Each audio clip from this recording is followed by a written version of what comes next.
नमस्कार विद्यार्थी मित्रांनो, विदर्भ आयस अकॅडमीच्या ऑनलाईन प्लॅटफॉर्मवरती तुमचं पुन्हा एकदा मनापासून स्वागत. आणि सर्वप्रथम तुम्हाला होळीच्या खूप खूप शुभेच्छा. बघा, आपला सारथीचा पहिला पेपर झालेला आहे. या पहिल्या पेपरमध्ये आपल्याला विज्ञानावरती 20 प्रश्न विचारलेले होते आणि 20च्या 20ही प्रश्नांना आपण टफ लेवलचे म्हणू शकतो. जर का तुम्हाला या प्रश्नाची उत्तर येत असतील म्हणजे तुमचा विज्ञानाचा अभ्यास खूप चांगला झालेला आहे आणि काहीच भ्यायचं कारण नाही. म्हणजे तुम्हाला 15 पैकी 8-10 प्रश्न तर कन्फर्म येतीलच असं त्याचा अर्थ होईल. जर का तुम्हाला जर का या प्रश्नाची उत्तर जर का येत असतील तर ठीक आहे. बघा, एक एक करून आपण डिस्कस करू आणि हे जे प्रश्न होते थोडेसे टफ लेवलचे होते. तर पहिला प्रश्न बघा, पहिला प्रश्न विचारलेला आहे DNA फिंगरप्रिंटिंग वरती. आता तसा तर पाहायचं झालं तर हा जो टॉपिक आहे तो टेक्नॉलॉजीचा टॉपिक आहे, तो बेसिक सायन्सचा टॉपिक नाही आहे. तरी पण मी का बरं टाकला, कारण कधी कधी ना एखादी स्टेटमेंट अशा टेक्नॉलॉजीचं पण देतात. ठीक आहे. तर आणि टेक्नॉलॉजी म्हणजे काय, तर विज्ञानाच्या वरची, म्हणजे विज्ञान हे स्टॅटिक विज्ञानाच्या म्हणजे सामान्य विज्ञानाच्या वरची लेवल असते, ती अप्लिकेशन बेस असते. तर साहजिक आहे DNA फिंगरप्रिंटिंग समजून सांगत असताना बेसिक तर सांगणारच ना, त्याच्यामुळे मी ते टाकलेलं आहे. तसं तर अशा प्रकारचे प्रश्न UPSC मध्ये येतात बरं का. चला पाहू. आता DNA फिंगरप्रिंटिंग बद्दल आपल्याला पाहायचं आहे. तर आता फॉर एक्झाम्पल तुम्हाला एक एक्झाम्पल देतो की एखाद्या ठिकाणी गुन्हा झालेला, म्हणजे एखाद्या ठिकाणी हत्या वगैरे झालेली आहे. तर मग पोलीस त्याच्या तिथे चेकअप करतात ज्या ठिकाणी झालेली आहेत. मग तिथे पाहतात फिंगरप्रिंट मिळतात का, एखादी थंब वगैरे मिळतो का, आणि त्याच्यानंतर मग ते थंब जर का मिळाला का मग ते चेक करतात. आता बघा, आपला आधार कार्डमध्ये आपले 10 बोटं असतात. आपल्या गव्हर्नमेंटला आपल्याजवळ आपली सगळी माहिती आहे, डोळे पण स्कॅन करत असतात. अशा वेळेस आपली माहिती गव्हर्नमेंटकडे आहे. तर अशा प्रकारे मग पोलीस लोक काय करतात की फिंगरप्रिंट चेक करतात आणि मॅच करण्याचा प्रयत्न करतात. मॅच जर का होत असेल तर मग तो गुन्हेगार आहे असं समजते. परंतु कधी कधी नाही मिळत. आता रेप केसमध्ये असू द्या किंवा प्राणघातक हल्ला वगैरे झालेला असं, तर मग अशा केसमध्ये आणखी एक वरच्या लेवलची एक टेक्नॉलॉजी आहे ज्याला आपण म्हणतो DNA फिंगरप्रिंटिंग. आता DNA फिंगरप्रिंटिंग काय आहे, आता हा जो प्रश्न आहे हा प्रश्न आपल्याला DNA RNA म्हणजे न्यूक्लियसचा ज्यावेळेस आपण अभ्यास करतो, दुसरा दिवस होता आपला ज्याच्यामध्ये DNA RNAचा अभ्यास केला होता. तर त्याच्यामध्ये पहा, आपलं जे शरीर आहे तर ते पेशींनी बनलेलं आहे. भरपूर वेगवेगळ्या प्रकारच्या पेशी आहेत आणि प्रत्येक पेशीमध्ये एक न्यूक्लियस असतो. या न्यूक्लियसच्या आतमध्ये DNA असतात, डीऑक्झिरायबो न्यूक्लिक ऍसिड. तर हे जे DNA असतात हे काय आहे, तर आपल्या शरीराची प्रत्येक माहिती या DNA मध्ये असते. ठीक आहे. म्हणजे कसं हे तुम्हाला थोडं समजून सांगतो. बघा, ही आपली पेशी आहे, पेशीच्या आतमध्ये न्यूक्लियस आहे, हा जो न्यूक्लियस आहे आणि न्यूक्लियसमध्ये अशा प्रकारचे क्रोमोझोम्स असतात जे DNA ने बनलेले असतात. DNAचा हा धागा असतो बरं का. आता एक असं कन्सिडर करा की एक रेल्वे गाडी आहे. रेल्वे गाडी वेगवेगळ्या डब्यांनी बनलेली आहेत, एकमेकांना अटॅच झालेले आहेत ते डब्बे. हे एक डब्बा म्हणजे एक जीन आहे. ठीक आहे. जीन्स म्हणजे काय होते, जनुके होत असतात. तर हा जो DNAचा हा जो धागा आहे, हा जो धागा दिसतो तुम्हाला, हा धागा अशा जीन्सने बनलेला आहे. आता हा एक जीन्स इथे ठेवलेला आहे. अशा प्रकारचे असंख्य भरपूर लाखो करोडो जीन्स असतात आपल्या DNA मध्ये. ठीक आहे. आणि प्रत्येक जीनमध्ये एक माहिती असते. फॉर एक्झाम्पल, माझ्या केसाचा रंग काळा आहे, तर ही जी माहिती आहे ते या जीनमध्ये आहे असं त्याचा अर्थ होऊन जाईल. ठीक आहे. असे भरपूर साऱ्या माहिती असतात. बुबुळाचा रंग काय आहे, तो जो व्यक्ती आहे तो पुरुष आहे की स्त्री आहे. ठीक आहे. अशा प्रकारची सगळी माहिती या जीन्समध्ये असते. आता DNA फिंगरप्रिंटिंग म्हणजे काय होत असते, तर ही सगळी माहिती एका सिक्वेन्समध्ये आपण कॉम्प्युटरमध्ये स्टोअर करणे, त्याला आपण काय म्हणतो, DNA फिंगरप्रिंटिंग. आता अशा केसमध्ये जर का एखाद्याने गुन्हा केला किंवा बलात्काराची जर का केस असेल, तर अशा केसमध्ये आपल्या शरीराचा कोणताही भाग जर का त्यांना जर का मिळाला, फॉर एक्झाम्पल केस जर का मिळालं किंवा सीमन जर का मिळालं किंवा लाळ जर का मिळाली, तर हे याचा वापर करून ते DNA त्याच्यामधून एक्स्ट्रॅक्ट करू शकतात. आणि ते जर का DNA मॅच झाले तर अशा प्रकारे आपल्याला गुन्हेगार जो आहे तो आपण शोधू शकतो.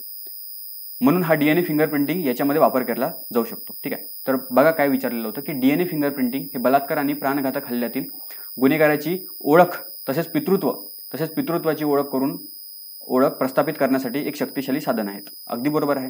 दुसरं स्टेटमेंट, केस असू द्या, केस, लाळ, सुकलेले वीर्य यासारखे पुरावे DNA विश्लेषण म्हणजे DNA अनालिसिससाठी पुरेसे आहेत. अगदी बरोबर आहेत. दोन्ही पण स्टेटमेंट बरोबर आहे. म्हणजे आपलं उत्तर काय येणार, A आणि R दोन्ही सत्य आहे आणि हे त्याचे योग्य स्पष्टीकरण आहे. ठीक आहे. दुसरं, योग्य जुळवा. तर या साईडने आपल्याला प्रक्रिया दिलेल्या आहेत वेगवेगळ्या, जसं श्वसन म्हणजे रेस्पिरेशन, त्याच्यानंतर प्रथिने संश्लेषण म्हणजे प्रोटीन सिंथेसिस, त्याच्यानंतर प्रकाश संश्लेषण म्हणजे काय होते, तर फोटोसिंथेसिस जे वनस्पतींमध्ये होते आपल्याला माहिती आहे, क्लोरोफिलचा वापर करून होत असते. आणि चौथा आहे खनिज शोषण म्हणजे मिनरल ॲब्झॉर्प्शन. आता प्रकाश संश्लेषण तर आपल्याला माहितीच आहे की प्रकाश संश्लेषणासाठी आपल्याला क्लोरोफिल पाहिजे असतो जे वनस्पतींमध्ये असते. मग इथे काय आहेत, क्लोरोप्लास्ट आहे. क्लोरोप्लास्टमध्ये हरित द्रव्य असते, हरित लवकांमध्येच हरित द्रव्य असते. ठीक आहे, म्हणजे सीची जोडी, सीला 3 नंबरची जोडी लागली पाहिजे. सीला 3 नंबरची 1, 2 आणि असे 3 आहेत, 3 ऑप्शन आहेत. ठीक आहे. श्वसन बघा, श्वसन कशामध्ये होते? आपल्याला माहिती आहे की पेशींच्या आतमध्ये एक पेशी अंगक असतो मायटोकॉन्ड्रिया नावाचा, ज्याला पेशीचा एक म्हणजे ऊर्जेचा स्रोत म्हणतो आपण, पॉवर हाऊस ऑफ सेल. ठीक आहे, तर हा मायटोकॉन्ड्रिया म्हणजे मायटोकॉन्ड्रियामध्ये ग्लुकोज हा तुटतो आणि त्याच्यामधून एटीपीच्या रूपामध्ये ऊर्जा मिळत असते. म्हणजे श्वसनाची जोडी ही तंतुकणिका याला लागली पाहिजे. एची जोडी 1 नंबर म्हणजे इथे आहे आणि इथे आहे. ठीक आहे. आता प्रथिने संश्लेषण कशामध्ये होते? तर बघा, हे दुसऱ्या नंबरची डायग्राम पहा तुम्ही. ही याच्यामध्ये हे जे आहेत हे पेशी आहेत आणि पेशीच्या आतमध्ये हा जो आहे तो न्यूक्लियस आहे. ठीक आहे, हा आता मोठा करून इथे दाखवलेला आहे. त्या न्यूक्लियसच्या अवतीभोवती बघा, हे न्यूक्लियसच्या अवतीभोवती हे जे तुम्हाला दिसत आहेत, याला आपण एंडोप्लाझ्मिक रेटिक्युलम म्हणत असतो. अंतर्द्रव्य जालिका 2 प्रकारचे असतात, एक असते रफ आणि एक असते स्मूथ. रफ म्हणजे काय, तर खडबडीत अंतर्द्रव्य जालिका आणि स्मूथ म्हणजे गुळगुळीत अंतर्द्रव्य जालिका. याच्यामध्ये हा जो आहे ना तुम्हाला दिसते, हे रफ वाली आहेत, रफ एंडोप्लाझ्मिक रेटिक्युलम. याच्यामध्ये बारीक बारीक दाणे दिसतात. हे बघा, इथे पहा तुम्ही, इथे बारीक बारीक दाणे दिसतात. हे दाणे म्हणजे काय, हे रायबोझोम्स आहेत. हे रायबोझोम्सचं काय काम असते, तर हे प्रथिनांचं संश्लेषण म्हणजे प्रथिने बनवतात. आपल्या शरीराला जे प्रथिने पाहिजे असतात तर ते प्रथिने बनवण्याचं काम रायबोझोम्स करत असतात. ठीक आहे, म्हणजे प्रथिने संश्लेषणाचं काम कोण करते? रायबोझोम्स करत असतात. म्हणजे प्रथिने बी ची जोडी कशाला लागणार? 4 ला लागणार. ब ची जोडी 4 ला म्हणजे इथे आहे. ठीक आहे, म्हणजे उत्तर मिळालं आपलं 3ऱ्या नंबरचं. सर्वात शेवटचं काय आहे? खनिज शोषण, मिनरल अब्झॉर्प्शन कोण करत असते पेशींमध्ये? तर इथे काय, प्लाझ्मा मेम्ब्रेन एक, हे बघा, हे 3ऱ्या नंबरची डायग्राम आहे ही वाली. याच्यामध्ये बघा, ही जी तुम्हाला दिसते ना, हे कोलेस्टेरॉल, हे प्लाझ्मा मेम्ब्रेन आहे, जी कशाने बनलेलं असते? कोलेस्टेरॉल आणि फॉस्फोलिपिड यांनी बनलेलं असते. हे फॅट्सचे प्रकार आहेत, यांनी बनलेलं असते. आणि याच्यामधून हे ज्या प्रकारे चहा गाळण्याची चाळणी असते, तर चहा जो असतो खाली कपामध्ये पडतो आणि चहा पत्ती ही वरच राहते. अशाच प्रकारे हे सुद्धा एक चाळणीसारखं काम करत असते. पाणी असू द्या, CO2, त्याच्यानंतर ऑक्सिजन यांची देवाणघेवाण याच्या आतमध्ये म्हणजे इकडे तिकडे होत असते. आणि जे मोठे मोठे मॉलिक्यूल असतात जसं ग्लुकोज किंवा प्रोटीन, अमिनो ऍसिड वगैरे, तर हे जे असतात ना, यांच्यासाठी स्पेशल दरवाजे असतात. म्हणजे हे जे तुम्हाला दिसते ना, इथे प्रोटीन चॅनल्स म्हणत असतो आपण त्यांना, तर याच्यामधून त्यांची देवाणघेवाण होत असते. जे मोठे मोठे मिनरल्स असतात ते सुद्धा मग याच्यामधूनच होत असतात. ठीक आहे, म्हणजे प्लाझ्मा मेम्ब्रेन हे त्याचं उत्तर आहे, खनिज शोषण. आपल्याला उत्तर मिळालं 3ऱ्या नंबरचं. ठीक आहे, आता पुढे जाऊया आपण. सामान्य व्यक्तीच्या रक्ताच्या संदर्भात खालीलपैकी कोणते विधान बरोबर आहे? सर्वात रक्ताबद्दल माहिती विचारलेली आहे याच्यामध्ये. तर रक्ताबद्दल तुम्हाला थोडक्यात सांगायचं आहे की आपल्या शरीराचा जो 8% जो भाग आहे ना, तो रक्ताने बनलेला आहे. म्हणजे 8% वजन हे रक्ताचंच आहे. या 8%मध्ये आता आपण फक्त रक्त, तर रक्तामध्ये काय काय असते? तर 2 घटक असतात. एकाला म्हणतो आपण प्लाझ्मा आणि दुसऱ्याला म्हणतो आपण रक्तपेशी. या रक्तपेशी 3 प्रकारच्या आहे. पहिले आपण ना प्लाझ्मा पाहून घेऊ. प्लाझ्मा हा काही नसून हा पाणीच आहे. हे बघा, जवळपास 91% काय याच्यामध्ये पाणीच आहे, 91% पाणीच आहे. आणि उरलेलं 60% जे आहे ते प्रोटीन्स आहेत. आता या प्रोटीन म्हणजे किती प्रकारचे आहेत? जसं अल्ब्युमिन आहे, ग्लोबुलिन आहे, हे फायब्रोनोजेन आणि हे प्रोथॅम्बिन, हे जे दिसतात ना तुम्हाला, हे सुद्धा एक प्रथिने आहेत जे रक्त गोठवण्याचं काम करत असतात. ब्लड क्लॉटिंग याचं काम करत असतात ते, आणि महत्वाचं आहे. याचं जर का प्रमाण कमी झालं तर मग ब्लड क्लॉटिंगला प्रॉब्लेम येतो, रक्त थांबत नाही लवकर. ठीक आहे, तर हे प्रोटीन्स असतात. याच्यावरती प्रश्न पण विचारलेले आहेत, प्रोथॅम्बिन वगैरे वरती, फायब्रोनोजेन वरती प्रश्न विचारलेले आहेत. ठीक आहे, तर हा आहे प्लाझ्मा. काय आहे प्लाझ्मामध्ये? जास्त करून पाणीच आहे. दुसरा आहे ब्लड सेल्स. आता ब्लड सेल्स 3 प्रकारचे आहेत. एक आहे प्लेटलेट्स, दुसरा आहे ल्युकोसाइट्स. ल्युकोसाइट म्हणजे काही नसून, ल्युको म्हणजे काय, व्हाईट, तर व्हाईट ब्लड सेल WBC आहे त्या. आणि इरिथ्रोसाइट म्हणजे रेड ब्लड सेल. ठीक आहे, RBC. या तिघांपैकी सर्वात जास्त प्रमाण हे RBCचं असते, इरिथ्रोसाइटचं असते. बघा इथे दिसत आहे तुम्हाला 99%. म्हणजे असं समजा, हे जे आहेत ना 45%, या 45%पैकी 44.9%, इव्हन त्याच्यापेक्षा जास्त हे काय असतात? हे RBCच असतात. ही आहे. ठीक आहे, आणि उरलेलं जे आहेत हे प्लेटलेट्स असतात आणि ल्युकोसाइट्स असतात. ठीक आहे, म्हणजे सर्वात जास्त प्रमाण कोणाचं आहे? RBCचं आहे याच्यामध्ये. त्याच्यानंतर प्लेटलेट्सचं आहे आणि त्याच्यानंतर सर्वात शेवटी WBCचं असतं. WBC म्हणजे काय होत असते? व्हाईट ब्लड सेल, श्वेत रक्तपेशी. आणि RBC म्हणजे काय? तर लाल रक्तपेशी. ठीक आहे, आता हे जे व्हाईट ब्लड सेल आहे WBC ना 5 प्रकारचे आहेत. एकदा तुम्ही वाचून घ्या, पहा. एक आहे न्यूट्रोफिल, सर्वात जास्त प्रमाणामध्ये जे असतात ते असतात न्यूट्रोफिल. त्याच्यानंतर आहे लिम्फोसाइट. लिम्फोसाइट आपली जी रोगप्रतिकार शक्ती आहे ती यांनीच बनलेली आहेत. टी सेल, बी सेल हेच असतात ते. ठीक आहे. जसं एड्समध्ये, एड्स हा एक असा प्रकारचा डिसऑर्डर आहे की त्याच्यामध्ये म्हणजे त्याला आपण अशा प्रकार त्याला आपण डिसीज म्हणत नाही. तो म्हणजे असा आहे की कोणत्या एका अवयवावरती अटॅक नाही करत, तो कशावरती अटॅक करतो, ह्या आपल्या रोगप्रतिकार शक्तीवरती अटॅक करत असतो. एड्स हा व्हायरस जो आहे ना, HIV व्हायरस, तर टी सेलवरती तो अटॅक करत असतो. त्याच्यामुळे आपली इम्युन सिस्टीम पूर्ण कमजोर होऊन जाते. त्याच्यामुळे जे बाकीचे जे रोग असतात, जसं फंगल इन्फेक्शन असू द्या किंवा डायबिटीज वगैरे असू द्या, तर ते हे एड्समध्ये होत असतात. ठीक आहे. असो ते हे काय आहेत, लिम्फोसाइट. त्यानंतर आहे मोनोसाइट, इसिनोफाईल आणि त्याच्यानंतर बॅसोफिल सर्वात कमी प्रमाणामध्ये असते. याच्यावरती प्रश्न पण विचारलेला आहे. ठीक आहे. हे काय आहेत, हे WBCचे 5 प्रकार आहेत. ठीक आहे. प्रश्नावरती येऊ आपण. सामान्य व्यक्तीच्या रक्ताच्या संदर्भात खालीलपैकी कोणते विधान बरोबर आहे? धमनी म्हणजे काय, आर्टरीज. तर आर्टरीजच्या तुलनेत जे वेन्स असतात ते कमी संख्येने असतात, कारण शिरा शरीरामध्ये कमी रक्त वाहून घेतात म्हणतात. नाही, हे चुकीचं आहे. जेवढं रक्त बाहेर निघालेलं आहे तेवढं रक्त आतमध्ये पण आलं पाहिजे की नाही, म्हणजे हृदयाच्या आतमध्ये पण आलं पाहिजे. जेवढे आर्टरीज असतात तेवढे वेन्स असतात, तेवढं काही नाही. तर हे जे आहेत ना, हे चुकीचं आहे. हे बरोबर, हे चुकीचं आहे. आपल्याला बरोबरवाला आपल्याला शोधायचं आहे. जे ब्लड सेल असतात, रक्तपेशी एकूण रक्ताच्या 70% असतात का? नाही, 45% असतात. आताच तर आपण पाहिलं, म्हणजे हे सुद्धा चुकीचं आहे. त्याच्यानंतर पांढऱ्या रक्तपेशी, व्हाईट ब्लड सेल फक्त लिम्फ नोडमध्ये बनत असतात. नाही, लिम्फ नोडमध्येच बनत नाही, तर ते प्लिहामध्ये पण बनते, जे स्टमकच्या मागच्या बाजूला आहे. त्याच प्रकारे बोन मॅरोमध्ये बनते. बोन मॅरो म्हणजे काय, तर हाडांच्या मधोमध बोन मॅरो असतो. ठीक आहे, त्याला आपण अस्थिमज्जा म्हणत असतो. तर त्याच्यामध्ये सुद्धा WBC, RBC बनत असतात. ठीक आहे, म्हणजे हे सुद्धा चुकीचं आहे. आणि तसे पण हे फक्त वगैरे शब्द जे आलेत ना, हे जास्त करून हे चुकीचेच असतात. शेवटचं बघा, रक्तामध्ये पांढऱ्या रक्तपेशीपेक्षा प्लेटलेट्सचं प्रमाण जास्त असते. अगदी बरोबर आहे. प्लेटलेट्सचं प्रमाण सर्वात जास्त कोणाचं प्रमाण आहे, RBCचं आहे. त्याच्यानंतर प्लेटलेट्सचं आहे. ठीक आहे, त्याच्यानंतर प्लेटलेट्स, त्यानंतर WBC. ठीक आहे. चला, मानवी शरीरातील लहान आतड्यांच्या म्हणजे स्मॉल इंटेस्टाईनच्या खाली दिलेल्या 3 संरचनात्मक भागांची लांबी कमी होण्याच्या क्रमाने ते लावा म्हणतात.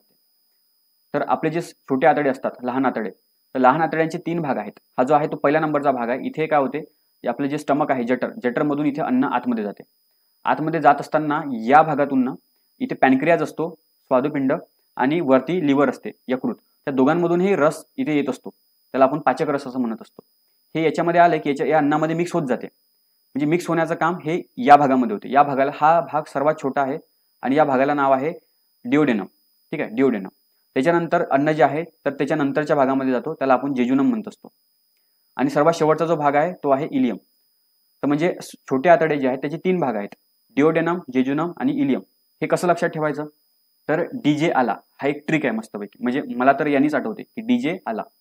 डी वरून काय येते, डिओडेनम, जे वरून येते जेजुनम, आणि सर्वात शेवटी आहे आलावरून काय येणार, इलियम. ठीक आहे. डिओडेनम मध्ये काय होत असते, तर अन्नामध्ये हे पाचक रस एकत्र येतात. जेजुनम मध्ये काय होत असते, तर हे पाचक रस जे असतात, विकरे जे असतात, तर ते या अन्नाचं पचन करत असतात. कुठे, या भागामध्ये, याला आपण जेजुनम म्हणत असतो. आणि आता जे अमिनो ऍसिड बनलेले आहेत, ग्लुकोज जे बनलेले आहेत किंवा फॅटी ऍसिड बनलेले आहेत, हे रक्तामध्ये शोषून घेण्याचं काम या तिसऱ्या याच्यामध्ये होत असते. याला आपण म्हणत असतो इलियम. ठीक आहे. तर बघा इथे आपल्याला ओळखायलाच येते, सर्वात छोटा कोण आहे, हा आहे पहिल्या नंबरचा. त्याच्यानंतर त्याच्यापेक्षा मोठा दुसऱ्या नंबरचा, त्याच्यापेक्षा मोठा तिसऱ्या नंबरचा. लांबीने म्हणतोय मी, लांबीने मोठे. ठीक आहे. आपल्याला काय करायचं आहे, जास्त लांबीपासून कमी लांबीकडे अशी अरेंज करायचं आहे. असंच विचारलं आहे की जास्त लांबीचा पहिले करायचा आणि त्याच्यानंतर कमी कमी होण्याचा मार्ग म्हणजे क्रम लावायचा. सर्वात शेवटचा सर्वात लांब आहे, याला आपण काय म्हणतो, इलियम. मराठीमध्ये त्याला आपण शेषांत्र म्हणत असतो. मधल्याला मध्यांत्र म्हणत असतो आणि सुरुवातीला हा जो डिओडेनम आहे त्याला आपण अध्यांत्र म्हणत असतो. सर्वात पहिले कोण येणार, शेषांत्र. ठीक आहे, इथे पण आहे शेषांत्र, त्याच्यानंतर इथे पण आहे. ठीक आहे, इलियम. त्याच्यानंतर आहे मध्यांत्र, इथे मध्यांत्र, हा पहिलाच ऑप्शन आहे, इथे नाही आहे. त्याच्यानंतर अध्यांत्र, म्हणजे पहिलं ऑप्शन आपलं बरोबर आहे. ठीक आहे. मानवी वृक्काच्या म्हणजे किडनीबद्दल विचारलेला प्रश्न, मानवी वृक्काच्या कार्याच्या संदर्भात खालील विधाने विचारात घ्या.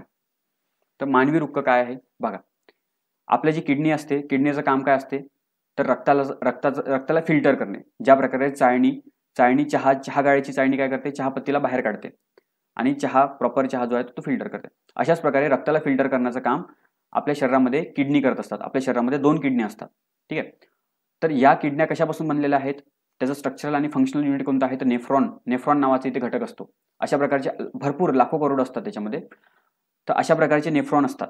या नेफ्रॉनमध्ये बघा हा जो भाग दिसतो ना तुम्हाला असा गोलवाला, या गोलवाल्या भागाला आपण बोमन कॅप्सूल म्हणतो. कॅप्सूल सारखा दिसतो तो. त्याच्यानंतर याच्या आतमध्ये बघा हे रक्तवाहिन्यांचा गुंडाळा आहे. या गुंडाळ्याला आपण काय म्हणतो असतो तर ग्लोमेरुलस म्हणतो असतो. ठीक आहे. त्याच्यानंतर हे जे आहेत आता इथे युरिया वगैरे जे आहेत, युरिया गाळून घेतला कोणी तर नेफ्रॉननी. हा युरिया जो आहे पाण्यासोबत मग या नळीने असं जातो. कुठे जातो हा इथे कलेक्ट होत असतो. परंतु हे कलेक्ट व्हायच्या आधी म्हणजे आता हे प्रकारे मूत्र तयार झालेलं आहे. हे मूत्र तयार व्हायच्या आधी याच्यामध्ये जे जर का एखादी ग्लुकोजचा मॉलिक्यूल असेल किंवा अमिनो ऍसिडचा जर का मॉलिक्यूल असेल, एक प्रकारे आपले पोषक द्रव्य आहेत ते, तर मग ते ऍब्झॉर्ब होतात. हे कुठे होत असतात या भागामध्ये होत असतात. हा जो भाग दिसून तुम्हाला याला काय नाव आहे तर लूप ऑफ हेनले. याच्यामध्ये काय होत असते तर उरले जे ग्लुकोजचे मॉलिक्यूल असतात जे याच्यामध्ये आलेले आहेत तर ते रिअब्झॉर्ब होऊन घेतात. ठीक आहे. अशा प्रकारे मग प्रॉपर जे मूत्र तयार झालेलं आहे पाणी आणि युरिया त्याला आपण मूत्र म्हणत असतो. हे जे कलेक्टिंग डक्ट जे आहेत त्याला आपण काय म्हणत असतो कंडक्टिंग डक्ट. ठीक आहे. हे कलेक्ट करत असते ते, तर याच्यामध्ये ते कलेक्ट होत जातात. म्हणजे आता बघा इथे एक नेफ्रॉन आहे, इथे दुसरा नेफ्रॉन असतील, इथे तिसरा नेफ्रॉन आहे, इथे चौथा नेफ्रॉन आहे. म्हणजे हे एक प्रकारे अशी नळी आहे हे जे मूत्र आहे हे कलेक्ट करत असते. ठीक आहे. तर अशा प्रकारे याचं हे स्ट्रक्चर आहे नेफ्रॉनचं. आता नेफ्रॉनमध्ये बघा इथे दोन प्रकारचे आहेत. आर्टरी म्हणजे काय होत असते आर्टरी आणि वेन्स. आर्टरीला काय म्हणतो असतो मराठीमध्ये धमनी आणि वेन्स म्हणजे काय होत असते तर शिरा. तर धमनी आणि शिरामध्ये काय फरक आहे. ज्यावेळेस आपण हृदय पाहत असतो त्यावेळेस आपल्याला हे शब्द येतात. हृदयामधून निघणाऱ्या जे रक्तवाहिन्या असतात म्हणजे जे रक्त हृदयापासून बाहेर काढतात त्यांना आपण आर्टरीज म्हणत असतो. आर्टरी. ठीक आहे. आणि जे हृदयाकडे रक्त घेऊन येतात त्यांना आपण वेन्स म्हणत असतो. आता इथे काय आहे आता हृदयाने किडनीकडे रक्त घेऊन आलेला आहे तर तो कशामधून घेऊन येणार तो आर्टरीमधूनच घेऊन येणार. तर हे जे लाल रंगाचे आहेत ते आर्टरी आहेत. आणि आता या किडनीमधून रक्त बाहेर निघालेलं आहे. हे बघा हे बाहेर निघालेलं रक्त आहे तर मग ते कोण घेऊन जाणार वेन्स घेऊन जाणार. ठीक आहे. प्रश्न बघा काय विचारलेला आहे की मानवी वृक्काबद्दल प्रश्न होता की वृक्कामध्ये रक्तातील अशुद्ध घटक काढून टाकल्यानंतर शुद्ध रक्त वृक्काच्या धमनीद्वारे परत पाठवले जातात म्हणतात. हे धमनी राहणार की इथे नाही, इथे वेन्स राहायला पाहिजे होते, शिर राहायला पाहिजे होते. हे चुकीचं आहे. ठीक आहे. पहिलं जे आहे ते चुकीचं आहे. आपल्याला बरोबरवाले विधान शोधायचे. बोमन संपुटामधून म्हणजे बोमन कॅप्सूल मधून फिल्टर केलेले द्रव्य लहान नळीतून म्हणजे टायनी ट्युबल्स मधून जाते जेथे जास्तीत जास्त ग्लुकोज पुन्हा शोषले जाते. ठीक आहे. वृक्काच्या शिरातील रक्तामध्ये परत पाठवले जाते. अगदी बरोबर आहे हे. ठीक आहे ना. परत ते याच्यामध्ये शोषले जातात. ठीक आहे. याच्यामधले जे ग्लुकोज वगैरे असतील तर ते परत शोषले जातात. ठीक आहे. म्हणजे दुसरं ऑप्शन बरोबर आहे. आपल्याला काय विचारलेलं आहे योग्यवालं उत्तर शोधायचं आहे तर फक्त ब. ठीक आहे. तिसऱ्या नंबरचं ऑप्शन.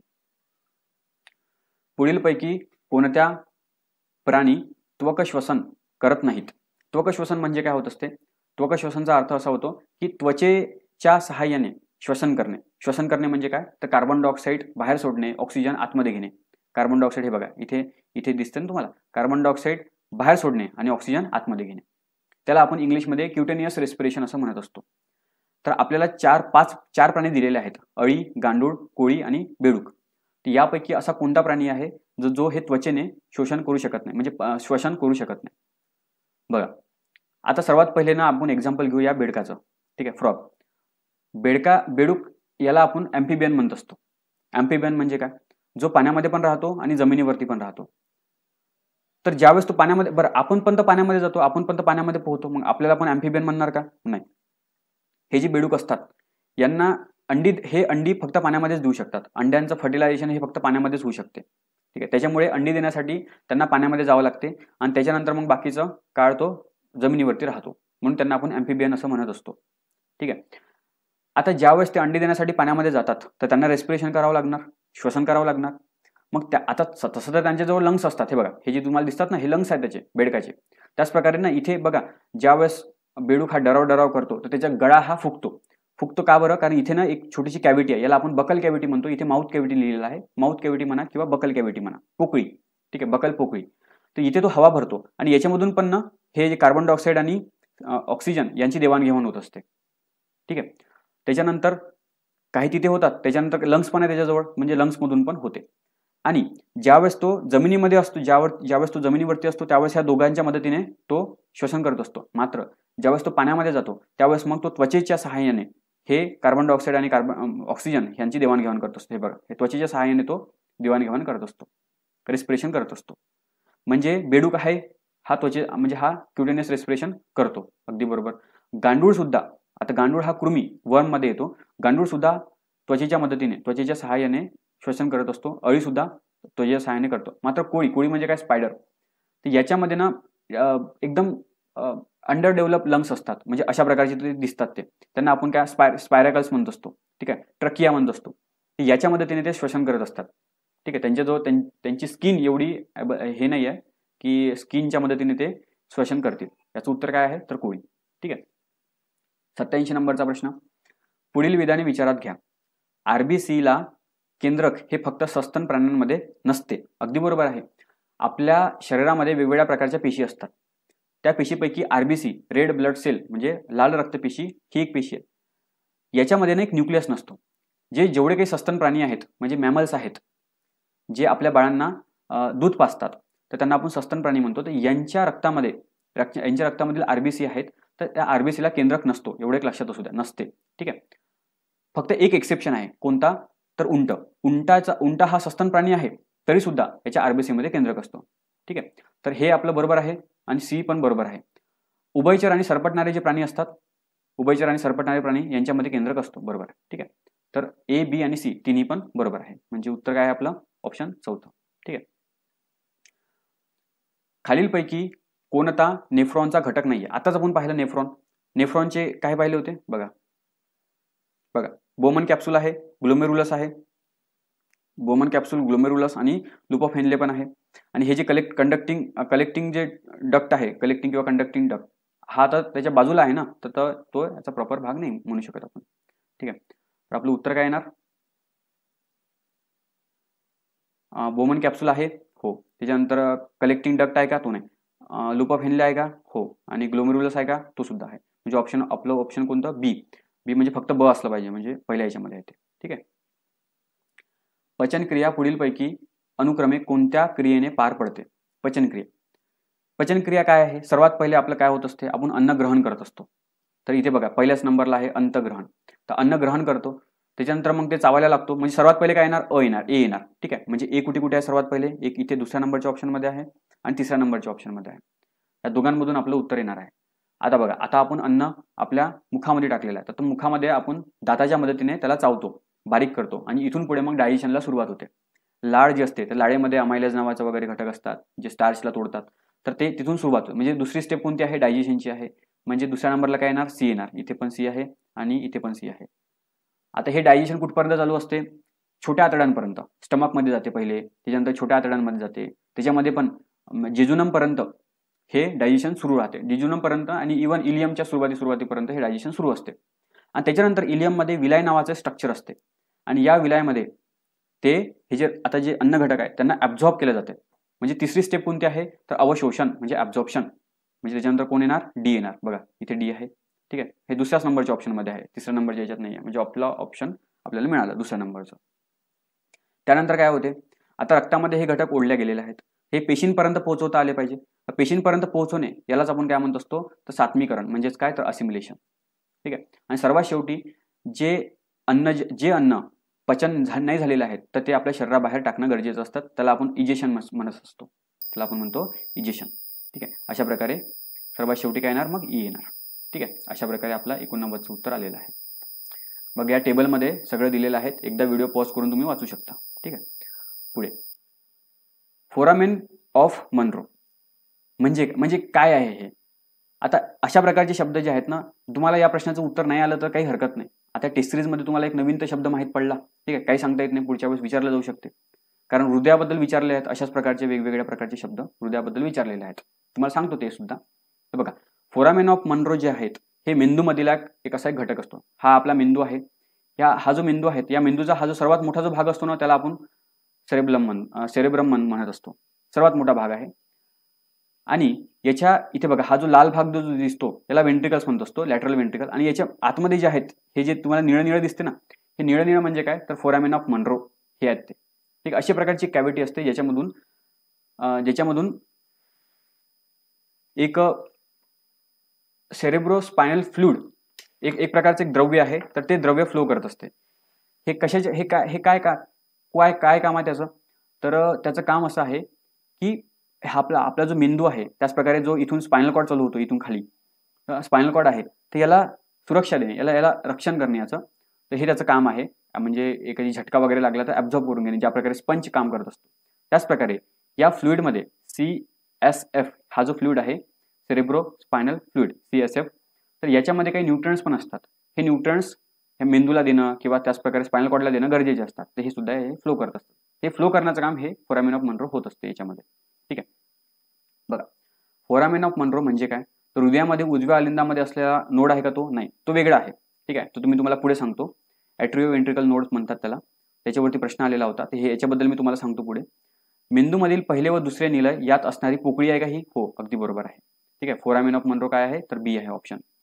वृक्कामध्ये असलेला पिरॅमिड आहे का तो, नाही, चुकीचा आहे. ते पिरॅमिड म्हणजे ते काय, भरपूर सारे नेफ्रॉन एकत्र येऊन ते पिरॅमिड सारखं स्ट्रक्चर बनवतात, तर ते आपल्याला वृक्कामध्ये पाहायला मिळते, किडनीमध्ये पाहायला मिळते. ठीक आहे, तर ते नाही. ते मोठ्या आतड्याच्या कोलनमध्ये असणारा एक भाग आहे का तो, नाही, कोलन ते मोठ्या आतड्यामध्ये ते वेगळं आहे. ठीक आहे, तर आपलं ऑप्शन काय आहे बी म्हणजे पहिल्या नंबरचं. ठीक आहे, आता आपण कधी कधी काय करतो ना, घाईघाईमध्ये आपण सरळ सरळ इथे टिक करतो आणि ते ऑप्शन असतात ना त्याला बी मध्ये गोळा करतो, हे चुकीचं आहे. हे खाली उत्तर दिलेले आहेत. ठीक आहे, हे थोडंसं लक्षात असू द्या. हे टेस्ट सिरीजमध्ये अशा जर का चुका झाल्या तर थोडंसं काळजी घ्यायची आणि पुढे अशा चुका नाही झाल्या पाहिजे याची काळजी घ्यायची. पुढचा बघा प्रश्न. हां, हे बघा तुम्हाला हृदयाबद्दल सांगायचं होतं. तर हृदयामध्ये हे 4 कप्पे असतात, 4 वेगवेगळे चेंबर्स असतात. हा जो आहे हा उजवा भाग आहे, याला आपण काय म्हणू, राईट साईड म्हणू, आणि हा जो भाग आहे तो डावा भाग आहे, याला आपण लेफ्ट साईड म्हणतो. ठीक आहे, जे वरचे जे चेंबर्स असतात त्यांना आपण ॲट्रियम म्हणत असतो, ॲट्रियम. ठीक आहे, ॲट्रियमचा मी इथे ए लिहितो. ठीक आहे, हा जो आहे ॲट्रियम आहे. आणि जे खालचे जे असतात त्यांना आपण वेंट्रिकल म्हणत असतो, व्ही. ठीक आहे, ॲट्रियमला मराठीमध्ये अलिंद म्हणतो, ओ ॲट्रियम ओलिंद. आणि व्ही म्हणजे काय तर निलय. ठीक आहे, आता हा उजव्या बाजूचा आहे आणि वरचा बाजूचा आहे, त्याच्यामुळे याला काय म्हणणार मी, राईट ॲट्रियम म्हणणार. त्याचप्रकारे खालच्याला काय म्हणणार मी, राईट वेंट्रिकल म्हणणार. पहिले रक्त आपल्याला राईट ॲट्रियममध्ये येत असते, म्हणजे इथे रक्त येते, त्याच्यानंतर इथे जाते, त्यानंतर मग ते लंग्समध्ये जाते, लंग्समधून इथे येते, याच्यामध्ये मग इथे येते शेवटच्या याच्यामध्ये, आणि इथून मग पुढे मग आपल्या शरीरामध्ये वेगवेगळे जात असते. ठीक आहे, तर हा जो आहे पहिलावाला जो भाग आहे, इथे बघा तुम्हाला निळं निळं दिसत असेल, मी पेन चेंज करतो.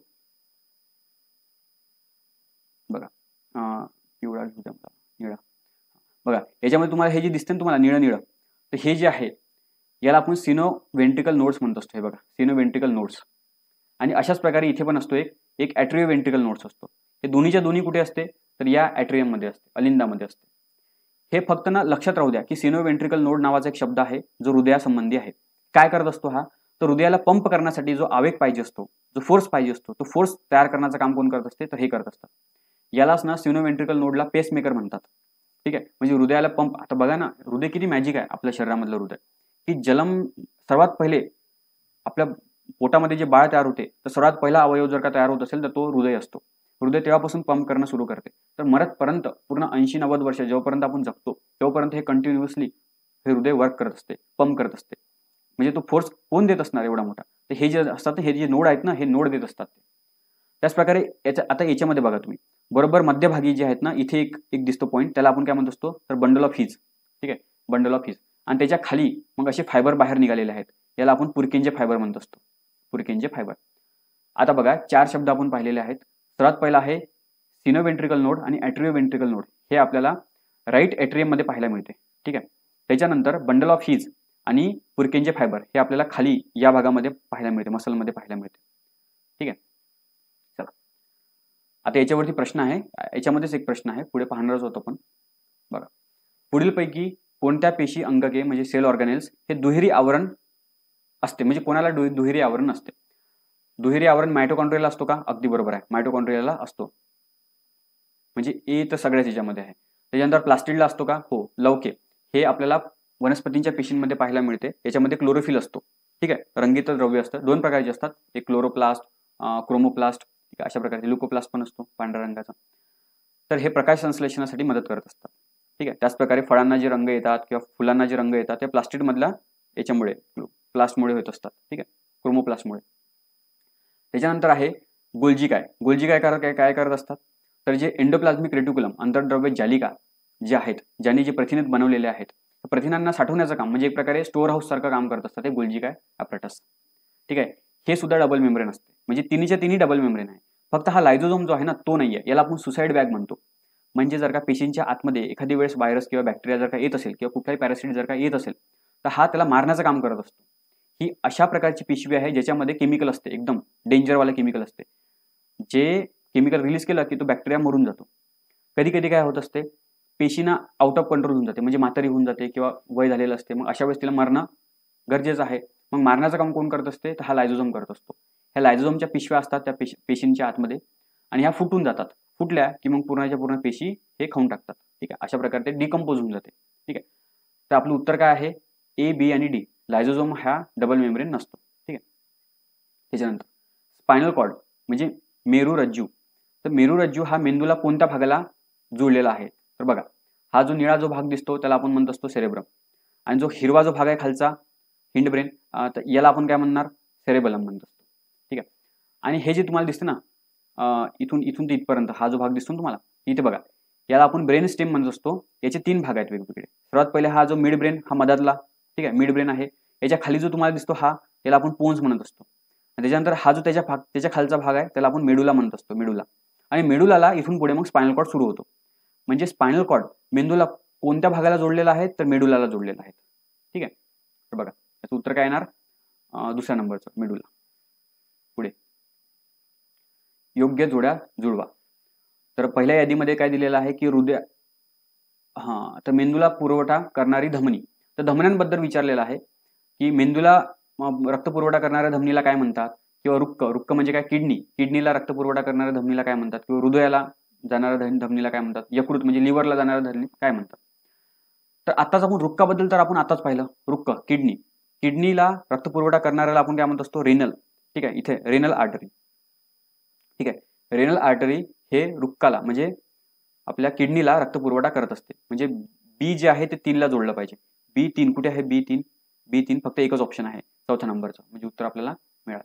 ठीक आहे, त्याच्यानंतर यकृत जे आहेत, यकृताला आपण हिपॅटिक म्हणत असतो. हिपॅटायटिस नावाचा रोग आहे, तर तो यकृताचा रोग असतो. त्याच्यामुळे त्याच्या यकृताला हिपॅटिक म्हणल्यामुळे त्या रोगाला पण नाव हिपॅटायटिस असं आलेलं आहे.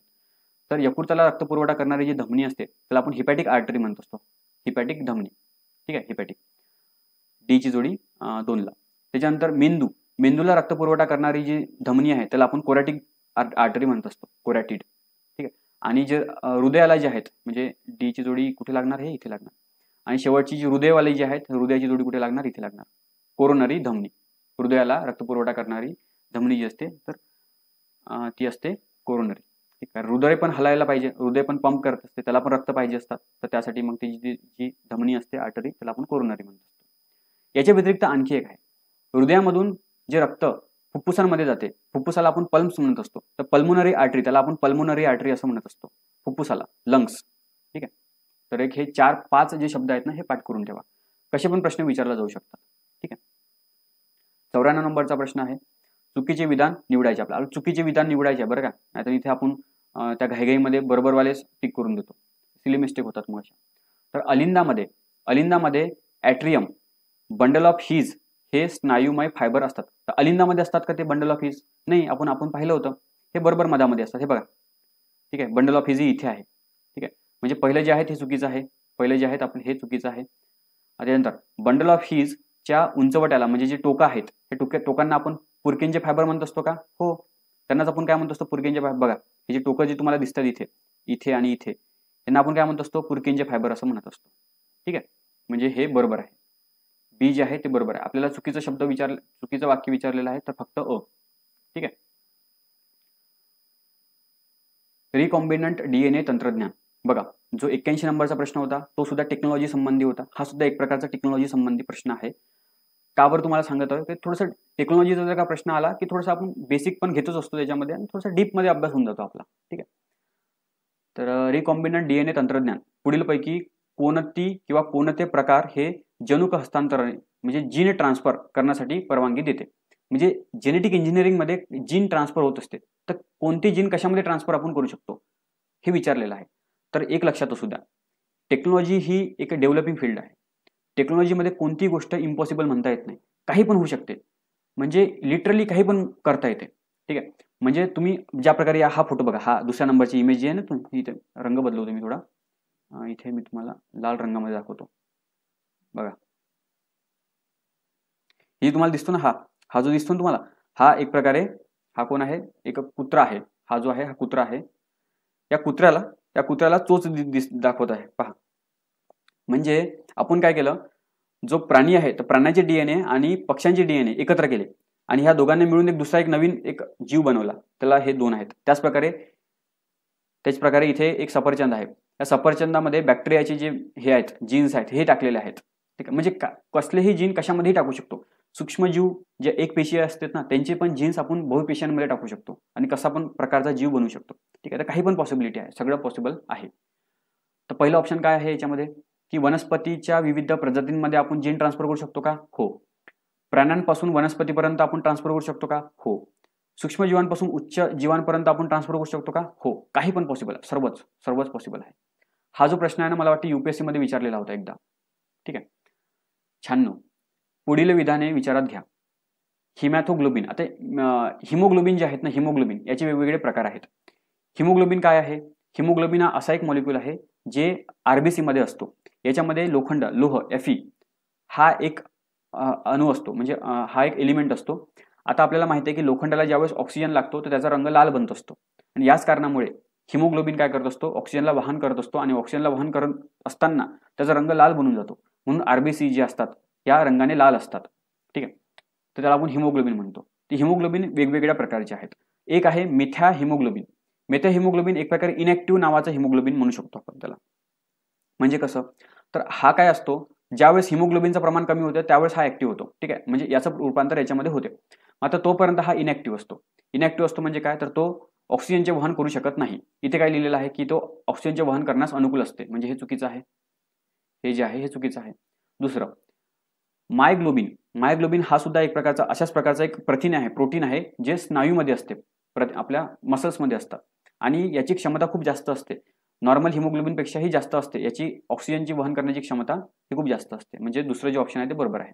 ठीक आहे, आपल्याला काय विचारलेलं आहे की पुढील पैकी वाक्य विचारात घ्या, म्हणजे योग्यवालं आपल्याला विचारलेलं आहे. तर केवळ एक बी योग्य आहे याच्यात.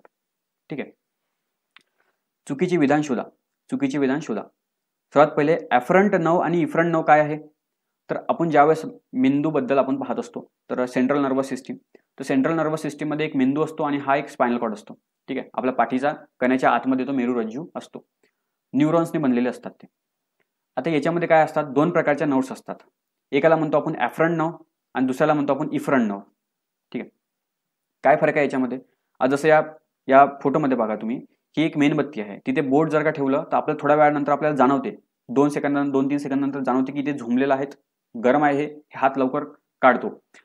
तर हे जे सिग्नल आहे हे सिग्नल एका न्यूरॉनमधून तो जात असतो. हे सिग्नल इलेक्ट्रिक इम्पल्सेस जे आहेत हे जात असतात कुठपर्यंत, आपल्या स्पायनल कॉर्डपर्यंत. आणि स्पायनल कॉर्ड हे जे साध्या गोष्टी असतात ना, हा स्पायनल कॉर्ड स्वतःहूनच ऍडजस्ट करून घेतो. तो या गोष्टी मेंदूपर्यंत घेऊन जाण्याची त्याला काही गरज वाटत नाही. तर तो इथल्या इथेच मग सिग्नल देतो की हा जो हात आहे, सिग्नल कोणाला देतो, तो त्या इथल्या मसल्सना देत असतो, इथल्या मसल्सना. म्हणजे पहिले सिग्नल याच्यापर्यंत आला, कोणत्या नर्व्सने आला, तर त्याला आपण ॲफरंट नर्व म्हणतो. ठीक आहे, ॲफरंट न्यूरॉन्स म्हणतो. आणि मग स्पायनल कॉर्डने म्हणजे इनडायरेक्टली मेंदूने एक डिसिजन घेतला की हा जो हात आहे आता तो बाहेर काढायचा आपल्याला. मग तो सिग्नल हे जे आहे इथल्या मसल्सपर्यंत गेला पाहिजे. मग ज्या न्यूरॉन्सने हे सिग्नल दिले जाते त्या न्यूरॉन्सला आपण काय म्हणत असतो, तर ॲफरंट न्यूरॉन्स असं म्हणत असतो. ठीक आहे, 97 नंबरचा प्रश्न आहे की चुकीचे विधान आपल्याला शोधायचे आहेत. ॲफरंट नर्व आणि इफरंट नर्व. आता ॲफरंट आणि इफरंट नर्व हे कुठे पाहत असतो आपण, तर हे जे आहेत हे सेंट्रल नर्वस सिस्टीम याचा भाग आहे. सेंट्रल नर्वस सिस्टीम म्हणजे एक मेंदू येतो आणि 6 स्पायनल कॉर्ड येतो. आता एक एक्झाम्पल इथे घेतलेलं आहे की एक मेणबत्ती आहे, त्याला आपण असं बोट जर का लावलं तर साहजिक आहे ते आपल्याला लाजतं, त्याच्यामुळे मग ते बोट आपण बाजूला काढतो. मात्र हे एकदम एका सेकंडमध्ये होऊन जाते, 1-2 सेकंडमध्ये होऊन जाते. जसं हे आपल्याला गरम ही जी आहे ते जाणवतं आपल्याला, तर ही जी माहिती आहे तर एका न्यूरॉन्सद्वारे एका नर्व्सद्वारे हे आपल्या मेंदूपर्यंत जाते. स्पेसिफिकली बोलायला झालं तर हे फक्त स्पायनल कॉर्डपर्यंतच जाते. तर ही जी माहिती घेऊन जाणारा जो नर्व्स असतो त्याला आपण ॲफरंट नर्व असं म्हणत असतो, ॲफरंट नर्व किंवा ॲफरंट न्यूरॉन. आणि मग हा जो आहे तो मेंदू आपल्याला सिग्नल देतो की हा हात आता बाजूला काढायचा आहे. मग त्यासाठी सिग्नल कोणाला द्यावं लागणार, इथल्या मसल्सना द्यावं लागणार, कारण हाताला हलवण्याचं काम फक्त मसल्सच करू शकतात. मग याला जी माहिती आहे ही माहिती देण्याचं काम मेंदूपासून तर इथपर्यंत, म्हणजे स्पेसिफिकली बोलायला झालं तर आपल्या स्पायनल कॉर्ड पासून तर या मसल्सपर्यंत ही जी माहिती आहे ही देण्याचं काम जे नर्व्स करत असतात त्याला आपण काय म्हणत असतो, तर इफरंट नर्व म्हणत असतो. ठीक आहे, तर बघा अभिवाही चेता या चेता आवेगांचे वहन संवेद वहन अंगापासून म्हणजे संवेद अंगापासून मेंदूपर्यंत करत असतात. तर ॲफ्रंट नर्व जे आहेत तर हे संवेद अंगापासून तर मेंदूपर्यंत वहन करण्याचं काम करत असतात. अगदी बरोबर आहे. दुसरं, अपवाही चेता म्हणजे इफ्रंट नर्व या अभिवाही चेताने जी माहिती मेंदूकडे पाठवली आहे त्याच्यावरती उत्तर म्हणून मेंदू चेतवाद्वारे आवेग शरीराच्या विविध प्रेरक अवयवांकडे पाठवतो. म्हणजे आता मेंदूकडून विविध अवयवांकडे जो माहिती पाठवल्या जाते, जी संवेग पाठवल्या जाते, तर ते कशाद्वारे पाठवल्या जाते? ते इफ्रंटद्वारे. तर अगदी बरोबर आहे. दोन्ही पण बरोबर आहे. आपल्याला चुकीचं विचारलेलं आहे तर दोन्ही पण नाहीत. अ आणि ब दोन्ही पण नाही आहेत. ठीक आहे. खालीलपैकी कोणता मानवी पचन प्रणालीतील पाचक विकर नाही आहे? पेप्सिन आहे का? हो, पेप्सिन तर स्टमकमध्येच रिलीज होत असतो. ठीक आहे. तर पेप्सिन काय करत असतो? तर प्रोटीनचं डायजेशन करण्याचं काम करत असतो. तो प्रोटीनला तुकडे करण्याचं काम करतो, अमिनो आम्लमध्ये त्याचं रूपांतर करतो. तर हे पेप्सिन, त्याच प्रकारे ट्रिप्सिन आहे. ट्रिप्सिन काय करतो? ट्रिप्सिन हा कशामध्ये असतो? पॅनक्रियाजमध्ये. तर याचा हे सुद्धा काय करतो? प्रथिनांचं संश्लेषण आपलं हे करत असतो, डायजेशन करत असतो. मात्र या दोघांमध्ये फरक काय आहे? याला ऍसिडिक वातावरण पाहिजे असते. मात्र ट्रिप्सिनला बेसिक वातावरण पाहिजे असते. ठीक आहे. हा फरक आहे फक्त यांच्या दोघांमध्ये. ठीक आहे. पण दोन्हीच्या दोन्ही कोण आहेत? विकरे आहेत. त्याच्यानंतर टायलिन काय आहे? टायलिनलाच आपण काय अमायलेज म्हणत असतो. अमायलेज आपल्या लाळेमध्ये पण असते, त्याचप्रकारे पॅनक्रियाटिक ज्यूसमध्ये सुद्धा असते. तर हा काय करत असतो? जे पिष्टमय पदार्थ आहे स्टार्च, तर त्यांना डायजेशन करण्याचं काम करत असतो, म्हणजे त्यांना तोडण्याचं काम करत असतो टायलिन. ठीक आहे. आता गॅस्ट्रिन काय आहे? उरला काय गॅस्ट्रिन? गॅस्ट्रिन हा एन्झाईम नाही आहे, तो हार्मोन आहे. हा असा प्रकारचा हार्मोन आहे जो आपल्या स्टमकमध्ये HCl किती प्रमाणामध्ये रिलीज व्हायला पाहिजे हे ठरवण्याचं काम करत असतो गॅस्ट्रिन. आपलं उत्तर काय आहे? दुसऱ्या नंबरचं.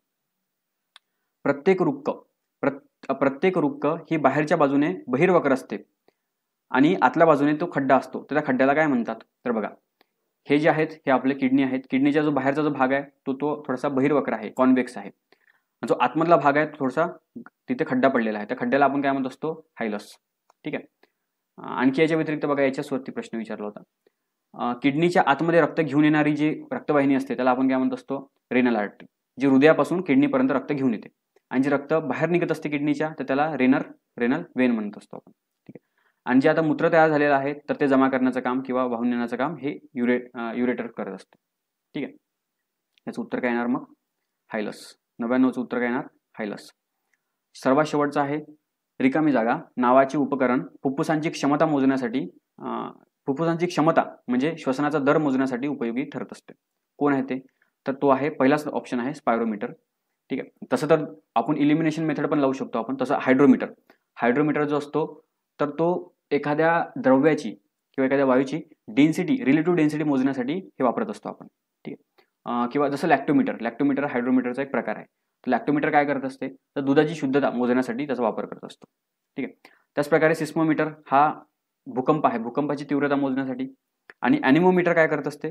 तर जो हवा आहे, वारा, त्याचा वेग, त्याचप्रकारे त्याचं प्रेशर हे सगळं मोजण्याचं काम ॲनिमोमीटर करत असतो. राहिला काय? तर स्पायरोमीटर. तर स्पायरोमीटर आपलं उत्तर आहे जो फुफ्फुसांची क्षमता मोजण्यासाठी करतो. जसं ही जी दिसते तुम्हाला, हा कम्प्युटर आहे आणि एक मशीन आहे. याच्यामध्ये याच्यामध्ये जर का हवा फुकली आणि आतमध्ये घेतली, याच्या बेसिसवरती आपण जी फुफ्फुसं असतात त्यांची क्षमता मोजू शकतो. हा कम्प्युटर मोजत असतो. ठीक आहे. याला आपण स्पायरोमीटर म्हणत असतो. हा काय आहे? स्पायरोमीटर. ठीक आहे. अशा प्रकारे याचं उत्तर काय? पहिलं. अशा प्रकारे हे विज्ञानाचे 20 प्रश्न आपण डिस्कस केले. थोडेसे हार्ड लेवलचे होते परंतु खूप चांगले क्वालिटी प्रश्न होते. कदाचित एखादी प्रश्न हा रिपीट पण म्हणजे आपल्या परीक्षेमध्ये येऊ शकतो. ठीक आहे. तर हे चांगल्या प्रकारे करून ठेवा तुम्ही. ठीक आहे. धन्यवाद. परत भेटूया आपण पुढच्या टेस्टमध्ये. ठीक आहे. धन्यवाद. Hello all, welcome all of you to the Vidarbha IAS platform again. And मला असं वाटते की तुमची जी सगळ्यांची पहिले तर उत्सुकता आहे, त्याच्यानंतर तुमचा जो काय म्हणतो क्वेश्चन्सचा क्वेरीजचा जो भडीमार चालू आहे डेस्कवरती अकॅडमीला, त्याचं समाधान करण्यासाठी मी इथे आलेली आहे. तर तुम्ही आतापर्यंत छान सगळं ऐकलं असेल एक्सप्लेनेशन पेपरचं आणि ते सगळं तुम्हाला अनालिसिस झालं असेल. तर पहिली टेस्ट आपली पडलेली आहे. तर ऍक्च्युली काय झालं की आपण जसंही सारथी 1.0 लॉन्च केलं तर इतका त्याचा भरभरून प्रतिसाद आणि इतकं लवकर ती बॅच फुल झाली, म्हणजे ती क्लोज करावी लागली आम्हाला विंडो, कारण आम्ही सेट होतो की आम्हाला क्वालिटी मुलांना आणि तेवढ्याच मुलांवरती आम्हाला वर्क करायचं आहे त्याच्यामध्ये. कारण तो एक 90 डेजचा मेंटरशिप 1-to-1 मेंटरशिप प्रोजेक्ट आहे की ज्याच्यामध्ये आपण मुलांचे टायमिंग्स, त्यांचे शेड्यूल, त्यांचे प्लॅनिंग आणि त्यांचं सगळं काही रिव्हिजन पासून सगळं आपण टेस्ट पासून आपण एंड डेट पर्यंत आपण करत असतो, इव्हन फॉलोअप्स पण. मग ते काय झालं की जसंही सारथी 1.0 लॉन्च झालं लगेचच विदिन 3-4 डेज विंडो आम्हाला क्लोज करावी लागली. पण त्याच्यानंतरही डेस्कवरती खूप जास्त कॉल इन्क्वायरीज येत राहिल्या आणि सगळ्यात पहिले तर मनापासून तुम्ही दिलेल्या हा प्रचंड प्रतिसादासाठी आणि इतक्या तत्परतेसाठी, इतकं डेडिकेशन जे तुम्ही दाखवलं. आणि माझे तो पूर्व म्हणजे ऑलमोस्ट आता 1 वीक जास्त झालेला आहे सारथी 1.0 ला. इतके कन्सिस्टंट, इतके जास्त अशी बॅच आहे ना ती सुपर बॅच, मतलब एव्हर सीन. त्यांचे फॉलोअप्स अँड ऑल, आता त्यांची टेस्ट पण झाली, so they perform well. So मला असं वाटते की त्यांच्या आणि त्यासाठी थँक्यू सो मच की तुम्ही इतका चांगला त्याला प्रतिसाद दिला. पण असं झालं की काही मुलं लेट झाले, काहींपर्यंत लेट इन्फॉर्मेशन पोहोचली होती किंवा काहींना असं झालं की ऍडमिशन मिळाली नाही. आणि मेन म्हणजे आता 2.0 लॉन्च करण्याचा आमचा कुठलाच एक हे नव्हता, तुम्ही बघू शकता सारथी 2.0. तर याच्यामध्ये पण लिमिटेड सीट्स, म्हणजे इव्हन जेवढ्या कॅपॅसिटी आमची पहिल्याची नव्हती त्याच्यापेक्षा खूप कमी, म्हणजे हाफ आम्ही याच्यामध्ये ठेवले. ते फक्त याच्यासाठी, ह्या पर्पजसाठी की एक्झाम युपीएससीची पोस्टपोन झाली असल्यामुळं काही मुलांमध्ये असा संभ्रम आहे की मॅडम आपली पण एक्झाम पोस्टपोन होऊ शकते. त्याच्यावर मी सध्या भाष्य करणं मला योग्य वाटलं नाही. बट तरी मला असं वाटतं की जर सपोज मुलांमध्ये एक चान्स आहे, एक होप आहे की जर पोस्टपोन झाली तर आम्ही आताही मॅडम सारथी जॉईन करू शकतो का, किंवा आम्ही आताही करू शकतो का, तर त्यांच्यासाठी एक म्हणून एक फक्त एक छोटी विंडो ओपन केलेली आहे आपण, जी की मला असं वाटतं जर तुम्ही म्हणजे ही जशी लॉन्च होईल सारथी 2.0 तर त्याच्यानंतर तुम्ही लगेचच डेस्कला कॉल करून तिथे ऍडमिशन्स बुक करू शकता. कारण विदिन 48 आवर्स 48 तासांच्या आतमध्ये ती विंडो लॉक होऊन जाईल. म्हणजे कारण कसं आहे ना, ऍडमिशन्सच तितक्या पॅक होऊन जातात, मग त्याच्यावर आम्ही घेऊ शकणार नाही. आणि पॉईंट 3चा तर बिलकुलच विचार नाही, कारण प्रचंड ताण असतो मॅनेजमेंटवर, अनालिसिसचं, शिक्षकांवर, त्याच्यानंतर स्केड्युलिंगचं आणि प्लॅनिंगचं, मुलांच्या त्यांच्या क्वेरीज घेणं, म्हणजे खूप म्हणजे एक पर्सनल वर्क आहे ते, it's not a batch work. ठीक आहे. सो त्याच्यामुळे फक्त एक मी तुम्हाला या ठिकाणी इन्फॉर्मेशन दिली की जशी बॅच लॉन्च होईल 2.0 तर आता त्याच्यानंतर रंगपंचमी वगैरे मध्ये तुम्ही असाल तर रंगपंचमीच्या दिवशी, धुलीवंदनाच्या दिवशी, किंवा जर सपोज आता तुमच्यापर्यंत ही इन्फॉर्मेशन कधी पोहोचते आहे त्यानुसार अकॉर्डिंगली बघा. जर त्या दिवशी जर रंगपंचमी असेल तर मग त्या दिवशी आपलं अकॅडमी बंद असल्यामुळे विंडो क्लोज, म्हणजे window close in the sense phone calls तुमचे अटेंड केल्या जाणार नाही. तर घाबरण्याचं काहीच कारण नाही. तुम्ही दुसऱ्या दिवशी अकॅडमीला कॉल करा आणि तिथनं मग तुम्ही बुक करा. आणि डिरेक्टली इव्हन तुम्ही ऍपमध्ये गेला सारथी 2.0 मध्ये आणि तिथे डिरेक्टली पण ऍडमिशन्स तुम्हाला ओपन राहतील कुठपर्यंत, पॅक होईपर्यंत. ओके, चला बेस्ट ऑफ लक तुम्हाला. आणि परत अजून पुढच्या वाटचालीसाठी हा जो गोल्डन अपॉर्च्युनिटी परत तुम्हाला मिळालेली आहे त्याचा तुम्ही यूज करून घ्या. ओके. आणि तुम्ही आमच्यावर दाखवलेल्या विश्वासासाठी खूप खूप मनापासून थँक्यू. आणि we are working literally hard की अजून काय आपण आउटपुट करू शकू. इव्हन मी सगळ्यात महत्वाची गोष्ट की जरी पोस्टपोन हो, काय हो, काहीही डेट असो, प्रॉमिस केलेलं आहे की एक्झामच्या डेटच्या आधील्या दिवशीपर्यंत आम्ही तुमच्यासोबत आहोत, तर आम्ही तुमच्यासोबत आहोत. That's it. थँक्यू.